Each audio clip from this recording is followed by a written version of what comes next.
Itu bidarbillah tuh masya Allah kufuhu la ilaha illallah rabbuhu Muhammad Rasulullah sallallahu alaihi wasallam sakufu la hawla wa la quwwata illa billahil aliyyil azim ahadu billahi bismillahirrahmanirrahim alhamdulillahi rabbil alamin arrahmanir rahim maliki yaumiddin iyyaka na'budu wa iyyaka nasta'in ihdinas siratal mustaqim siratal ladzina an'amta 'alaihim ghairil maghdubi 'alaihim waladdallin amin nusyur Allah la ilaha illa huwal hayyul qayyum la ta'khudhuhu sinatun wa la nawm له ما في السماوات وما في الأرض من ذا الذي يشفع عنده إلا بإذنه يعلم ما بين أيديهم وما خلفهم ولا يحيطون بشيء من علمه إلا بما شاء وسع كرسيه السماوات والأرض ولا يؤوده حفظهما وهو العلي العظيم إذا استدرت كما استدرت الملائكة بمدينة رسول إلى خندق ولا سور من كل قدر مقدور ومن جميع سرور تترسنا بلا من عدونا من سابع رشنا إلى غيرة الله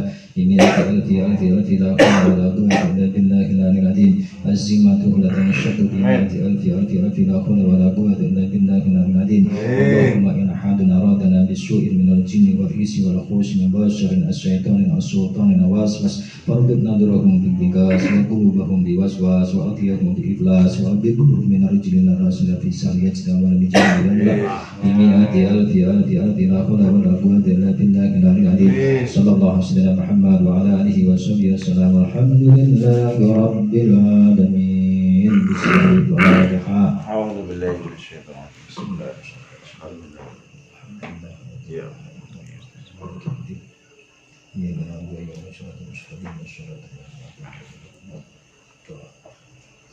Bismillahirrahmanirrahim. Qala al-muallif rahimahullah ta'ala wa nafa'ana Allah fi ulumihi fid dharain amin. Bismillahirrahmanirrahim. Al-babus sadisu utawi bab yang keenam iku fil ghaflati di dalam menjelaskan tentang lupa. Iku fil ghaflati menjelaskan tentang lupa. Jadi bab nomor 6 ini menjelaskan tentang lupa. Bismillahirrahmanirrahim. Al-ghaflatu utawi sifat lupa iku tazidu bisa menambah apa sifat lupa al-khusrata pada kerugian. Wal ghaflatu utawi sifat lupa iku tuzilu bisa menghilangkan apa sifat lupa an-nikmata pada kenikmatan. Wa tahjubu dan menghalangi apa sifat lupa tadi yang anil khidmati dari melayani atau khidmah kepada Allah Subhanahu wa taala. Wal ghaflatu de sifat lupa itu tazidu bisa menambah apa sifat lupa al hasada pada sifat iri. Wal ghaflatu de sifat lupa itu tazidu bisa menambah apa sifat lupa al malamata pada sifat celah. Wan nadamata dan sifat menyesal. Jadi begini, lupa itu memang didesain Allah untuk makhluk yang namanya manusia, karena Nabi Siddiq mengatakan manusia itu mempunyai sifat luput dan lupa, mempunyai sifat luput atau salah dan lupa. Al-insanu makhlul khata' wa nisyan. Jadi Nabi mengatakan al-insanu makhlul khata' wa nisyan. Nah, manusia itu mempunyai sifat salah dan lupa. Tapi yang di sini menurut ilmu tasawuf, sifat lupa itu justru mempunyai efek samping. Mempunyai efek samping. Efek sampingnya apa? Yaitu yang pertama adalah menambah kerugian. Yang kedua adalah menghilangkan kenikmatan. Yang ketiga itu bisa menghalangi dari kita melayani atau melayani khidmah kepada Allah Subhanahu wa taala. Menjadi mengabdi kepada Allah Subhanahu wa taala. Nek lupa berarti menghilangkan itu. Dan sifat lupa itu bisa menambahi sifat iri pada seseorang. Jadi wong nek gampang lupa, akhirnya iri. Wah, seperti itu. Nah, Tapi bukan berarti kita itu nggak mempunyai sifat lupa. Kita punya, tapi kalau dikit-dikit lupa, berarti pikun. Jadi beda. Jadi bukan berarti lupa itu bukan berarti untuk senjata kita untuk mengatakan bahwa saya lupa. Mangan neng warung apa-apa dipangan, bareng bayar ngomong lupa. Lah itu lain lagi. Artinya apa? Memang sifat lupa itu terbawa, desainnya Allah untuk manusia itu ada. Cuma bahasanya ketika orang itu mempunyai lupa, maka itu efek sampingnya ternyata banyak. Menurut ulama ahli tasawuf, Ukiya diceritakan Allah an-naba'dus sholihin. Sesungguhnya ba'dus sholihin, sesungguhnya sebagiannya orang-orang yang soleh. Iku ro'a melihat supaya si ba'dus sholihin ustagahu pada gurunya ba'dus sholihin fil manami, di dalam tidur. Dia mimpi ketemu gurunya. Fasa'alahu maka bertanya supaya si ba'dus sholihin tadi kepada gurunya. Ayul khusrat, maksudnya ayul khusratil adon. Tanya nih, ayul khusratil adon, kerugian apakah yang paling besar? Indaku menurut engkau ya guru. Pakola maka menjawab supaya si gurunya tadi, khusratul ghaflati, yaitu kerugian tentang lupa. Itu karena efeknya sangat besar. Ya memang bolak-balik memang desainnya manusia itu ada lupa, terbawa. Tapi ketika lupa itu digunakan, ternyata efek sampingnya itu sangat besar. Waruya dan diceritakan bahwa anak ba'duhum sebagian ulama iku ro'a melihat sopo ba'duhum, ro'a melihat sopo si ba'duhum. Jadi begini Pak, mimpinya orang soleh itu setengahnya langsung ilhami Gusti Allah. Karena begini, kita ini teori di pesantren sama di fakultas itu berbeda. Kalau fakultas ini menggunakan akalnya, padahal kata Nabi, mimpi itu 40% dari dari kenabian. Jadi wahyu-wahyu Allah yang diturunkan oleh kepada nabi-nabinya itu prosesnya banyak yang melalui mimpi. Jadi prosentasenya besar sekali. Jadi mimpi itu, mimpinya orang soleh itu bisa tembus apa? Karena itu ilham Gusti Allah. Kayak itu tadi, bahwa ada seorang soleh mimpi ketemu gurunya padahal sudah mati. Nah di situ mimpi tanya, apa kerugian paling besar menurut Anda? Jawabnya, kerugian paling besar itu adalah kerugian lupa. Nah itu. Jadi mimpi, tapi mimpi yang benar loh ya. Karena Rasulullah itu menganjurkan mimpi sebelum tidur itu wasiat Rasulullah yang gini, putrinya Sayyidah Fatimah itu ya harus berwudu dulu sebelum tidur. Setelah itu membaca Subhanallah 33 kali, terus Alhamdulillah 33 kali, terus Allahu Akbar 33 kali. Bukan hanya setelah sholat wajib, jadi sebelum kita tidur. Nah itu setelah itu kita membaca doa-doa. Setelah itu kita miringkan ke kiblat. Jadi posisi seperti mayat itu. Jadi miring ke kiblat. Nah setelah itu baca sholawat sebanyak-banyaknya. Nah nanti mimpinya itu menjadi ilhami Gusti Allah. Tapi saiki malah dibolak-balik. Wong mimpi piye Mbah? Togele keluar berapa Mbah? Nah, itu malah rusak. Semacam itu rusak. Tapi enggak semuanya mimpi itu terus ilhami Gusti Allah, enggak. Tapi mimpi-mimpinya orang soleh itu yang dimaksud adalah ilhami yang itu tadi. Cara-cara tidurnya seperti yang yang diajarkan oleh Rasulullah SAW. Karena apa? Sebagian wahyu Allah yang diturunkan itu kepada nabi-nabinya itu melalui mimpi. Kayak Nabi Ibrahim. Nabi Ibrahim itu suruh menyembelih anaknya itu dalam keadaan mimpi. Itu surat As-Saffat ayat 102 ya, sampai baca itu. Mana As-Saffat? As-Saffat ayat 102. As-Saffat, As-Saffat. Mana As-Saffat?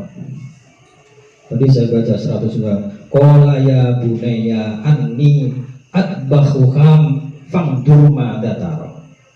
Wahai anakku Ismail, saya Qala inni ra'a fil manam anni atbakhuka fangdur ma datara. Yaitu tadi saya hafal itu, saya buka itu. Jadi saya melihat di dalam mimpi, sesungguhnya saya itu menyembelih kamu. Bagaimana pendapatmu wahai Ismail? Tapi wong trewo anak wong soleh, jadi ya lakukan apa yang sudah diperintahkan ya bapak saya. Insyaallah minas sabirin. Satajiduni insyaallah minas sabirin. Anda akan menemui saya insyaallah tergolong orang-orang yang sabar. Itu dari apa? Mimpi. Pro Fir'aun, kayak gitu. Fir'aun itu mimpi 7 sapi kurus-kurus dimakan 7 sapi yang gemuk-gemuk. Yang bisa nakwil mimpinya itu Nabi Yusuf alaihis salam. Ternyata Nabi Yusuf mengatakan nanti ada paceklik itu 7 tahun. Setelah itu ada musim panen itu selama 7 tahun. Sehingga Nabi Yusuf setelah itu jasanya seperti itu diangkat menjadi perdana menteri. Bukan rojo, perdana menteri. Jadi ketika saya ngaji dulu di Mbah Mun mengatakan bukan siapa yang mengatakan raja. Ada memang ulama yang mengatakan raja, tapi Nabi Yusuf itu bukan dia raja, tapi diangkat menjadi perdana menteri. Rojo ini tetap Fir'aun. Fir'aun Yusuf. Jadi Fir'aun sing apik itu Fir'aun Nabi Yusuf. Fir'aun sing jahat itu Fir'aun Nabi Musa alaihis salam. Bismillahirrahmanirrahim. Waru-waru ya dan ceritakan apa anak ba'duhum sebagian para ulama. Iku ro'a melihat sapa si ba'duhum dan Munir Misri. Ini seorang alim yang sudah meninggal. Dan Munir Misri, Syekh dan Munir Misri fi manamihi di dalam mimpinya ba'duhum.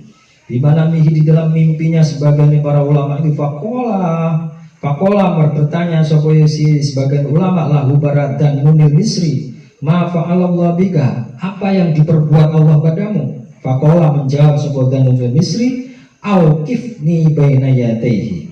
Saya berhenti di atas kekuasaan Gusti Allah. Wakola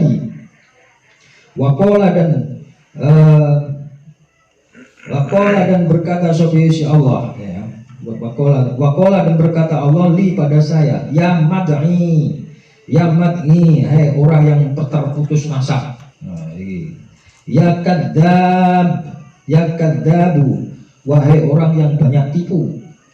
Ad'aitu, saya mengajak mahabbati untuk cinta pada saya, kata Allah. Summa ghafalta, kemudian kamu lupa anni dari saya. Anta utawi kamu itu fi ghaflatin, dalam keadaan sifat lupa. Wa qalbuha utawi hatimu itu sahiyun, dalam keadaan lupa juga. Dahaba habis sapa umur wa dunubu, dan habis apa dosa-dosa. Kama seperti dosa ya tawi itu apa ghaflah. Nah, dosamu tambah terus, umurmu tambah entek, gitu loh maksudnya. Jadi intinya ketika orang di sini mempunyai sifat lupa itu memang tempatnya manusia, tapi bukan berarti setiap kali kita dikit-dikit lupa lah. Padahal kita lupa saja, memang benar-benar lupa, itu efek sampingnya kata ulama tasawuf banyak sekali, yaitu bisa menambahi kerugian, bisa menghilangkan kenikmatan, bisa itu misalnya Mas besok jam 2 kita makan-makan di restoran misalnya. Barang kan lupa, waduh, lupa ini jam 5 sore. Nah, nikmatnya kan hilang. Nah, itu waktu zilun nikmat. Jadi bisa menghilangkan nikmat. Tapi lek bokon lurus terus nggak pernah lupa, ya nggak mungkin kayak malaikat. Tidak mungkin manusia itu pernah lupa. Sehingga Nabi itu dibikin lupa. Nah, kayak sholat duhur pernah mengalami 2 rakaat. 2 rakaat sholat duhur kan Nabi, 3 lupa. Tapi lafadznya situ dilupakan. Lelek kita nasi itu. Nanti kita nasi itu. Saya lupa. Beda dengan lafadznya Kanjeng Nabi. Nah, karena Nabi kalau misalnya nggak pernah lupa, nggak ada istimbat hukumnya, loh mati lali terus piye?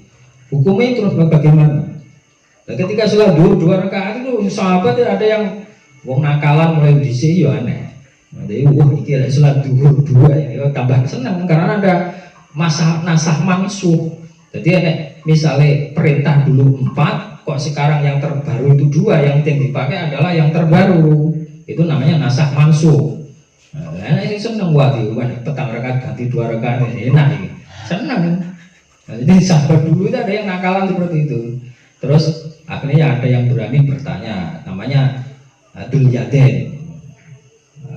Apakah ini Anda lupa ya Rasul atau memang ini perintah sholat baru cuma 2 rakaat? Nah, akhirnya Nabi udah ngomong, wis mah balik, Nabi wis di depan pintu masjid itu mau pulang, tapi terus kembali lagi ke imaman, terus menghadap ke para sahabat. Ahaku ayyakula Dzul Yadain, apakah benar apa yang dikatakan Dzul Yadain? Sahabat kabeh jawab, bala ya Rasulullah, nggih benar ya Rasulullah. Akhirnya Nabi langsung nggak usah takbir mana nih, meneruskan 2 rakaat. Jadi ulama fikih akhirnya kan nggak lebih dari 6 kata, 6 kalimat baru langsung diteruskan. Kalau memang lupa, benar-benar lupa loh. Makanya di ulama fikih kan, di ulama fikih mengolah akhirnya menjadi hukum itu. Di situ dari nggak boleh berkata-kata lebih dari 7 kalimat. Karena tadi Dzul Yadain mengatakan apa ini sholat baru atau Anda lupa ya Rasul. Rasul menang itu jauh 4 kalimat. Kembali ke imaman Ahaku Dzul Yadain itu sudah 5 kalimat. Sehingga mengatakan bala ya Rasulullah itu 6 kalimat. Lebih dari 6 kalimat menurut ulama fikih itu sudah membatalkan sholat. Kalau memang benar-benar lupa. Nah, tapi yang dibahas di sini adalah lupanya kita yang pembawaan dari Allah Subhanahu wa taala. Ternyata sifat lupa itu membawa efek samping yang sangat besar, apalagi lupa dibuat alasan. Nah, itu akan efek sampingan ada sangat tambah besar lagi di situ itu. Makanya ketika kita benar-benar lupa, memang secara syariat nek bener lupa tidak ada hukumnya. Sampai poso mangan sak wakul tapi lupa, begitu dielingkan sak wakul loh sampai nggak poso Ramadan, ya Allah ya Rabbi, akhirnya apa, disuruh meneruskan puasanya puasanya sah, terus apa yang masuk itu menjadi rizki. Itu seperti itu, tapi benar-benar lupa. Nah, itu memang pembawaan Allah desain manusia itu mempunyai sifat lupa. Tapi yang dibahas menurut ulama tasawuf lebih spesifik lagi, ternyata sifat lupa itu membawa dampak negatif yang sangat besar. Wallahu a'lam. Assalamualaikum warahmatullahi wabarakatuh. Waalaikumsalam.